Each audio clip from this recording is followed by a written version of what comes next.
एक बार एक गांव में था एक लड़का गैब्रियल नामक। वह लकड़ी काट के उसको बेचकर अपनी रोजी रोटी कमाता था।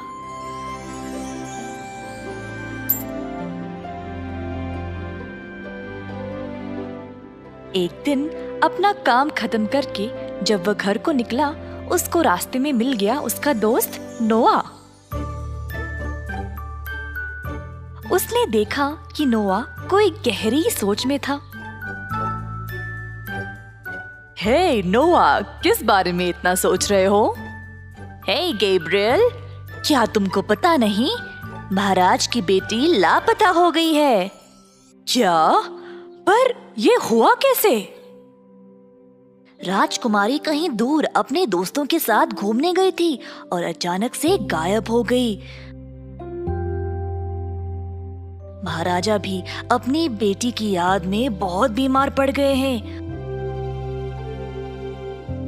और ये ही नहीं, उन्होंने बोला है कि जो भी राजकुमारी को ढूंढ लाएगा वो उसको उनकी आधी जायदाद इनाम में दे देंगे।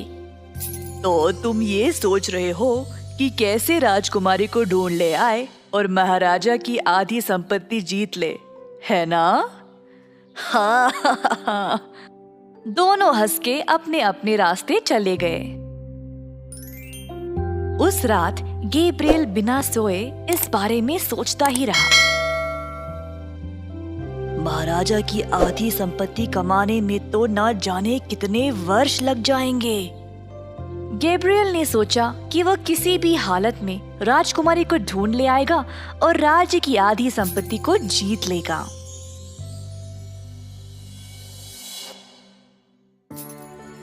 अगले दिन गैब्रियल राजकुमारी को ढूंढने के लिए निकला। इसी तरह कई दिन बीत गए पर उसको राजकुमारी नहीं मिली। गैब्रियल अब थक गया और परेशान हो गया, पर वह खुद को राज्य की संपत्ति के बारे में याद दिलाकर अपनी खोज को जारी रखा। एक दिन उसको रास्ते में एक तितली मिली जिसके पंख टेढ़े हो गए थे, जिसके कारण वह उड़ नहीं पा रही थी। गैब्रियल ने उस तितली के पंख को ठीक किया और उसको हल्के से हवा में उड़ा दिया। तितली ने गैब्रियल का शुक्रिया अदा किया और पूछा कि वह कहाँ जा रहा है। गैब्रियल ने तितली को सब कुछ बताया।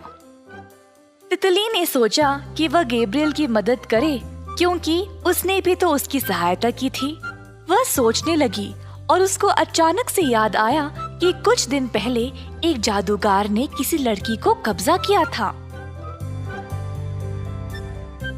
तितली गैब्रियल को ये बात बोली और पूछी कि कहीं वो लड़की राजकुमारी तो नहीं। तितली वो जगह जानती थी और गैब्रियल को वहां ले गई। क्या ये तुम्हारी राजकुमारी है? हाँ, यही है। अब हम राजकुमारी को बाहर कैसे निकालेंगे?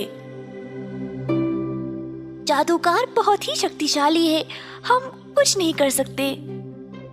तितली की बात सुनकर गैब्रियल बहुत दुखी हो गया कि वो राजकुमारी को नहीं बचा पाएगा। गैब्रियल का दुख तितली से देखा नहीं गया। गैब्रियल, तुम निराश मत हो। मैं एक जादुई तितली को जानती हूँ। उसके पास बहुत सारी शक्तियाँ हैं। वो हमारी मदद जरूर करेगी। तितली गैब्रियल को जादुई तितली के पास ले गई। गैब्रियल ने फिर जादुई तितली को सब कुछ बताया।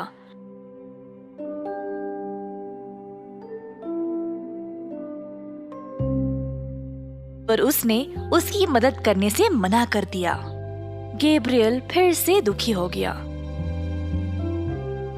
तितली फिर बोल उठी कि गैब्रियल ने उसको बचाया था जब वह उड़ नहीं पा रही थी और वह एक अच्छा इंसान है, तो उनको कैसे भी गैब्रियल की मदद करनी चाहिए। ठीक है, तुम दोनों यही रुको, मैं जाकर राजकुमारी को ले आऊंगी।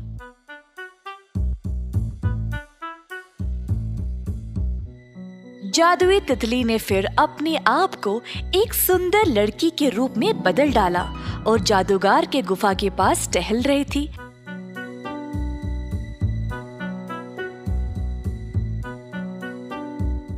ताकि वो उसको देख ले। योजना के अनुसार जादूगर ने सुंदर लड़की को देखा और तुरंत अपनी शक्तियों का उपयोग करके उसको पकड़ लिया। उसने फिर लड़की को वहीं पे ले गया जहां पर उसने राजकुमारी को बंद रखा था।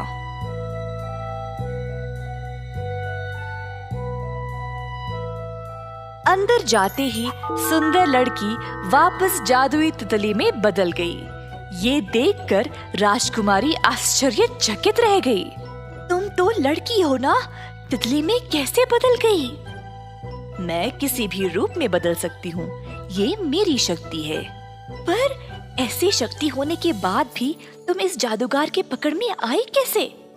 मैं यहाँ तुमको बचाने आई हूँ, इसीलिए एक सुंदर लड़की के रूप में बदल गई ताकि जादूगर मुझे पकड़ ले और यहाँ तुम्हारे पास ले आए।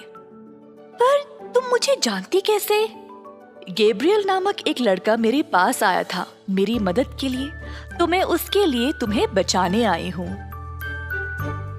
जादुई तितली फिर राजकुमारी को भी तितली के रूप में बदल देती है और फिर दोनों वहाँ से उड़ निकलते हैं।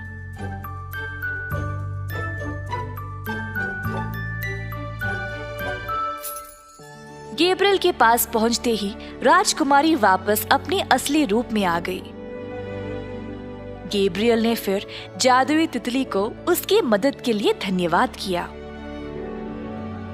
छोटी तितली भी जादुई तितली का धन्यवाद करके वहां से निकल गई। जल्द गैब्रियल राजकुमारी को वापस महाराजा के पास ले आया। अपनी बेटी को देखकर महाराज झूम उठा। अपने वादे के अनुसार महाराजा ने फिर गैब्रियल को अपनी आधी जायदाद सौंप दी।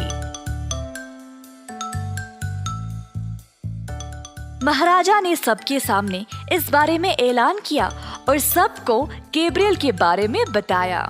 अंत में गैब्रियल ने अपनी जीती हुई संपत्ति के साथ खुशी खुशी जीवन बिताया और खुद को अच्छा नाम कमाया।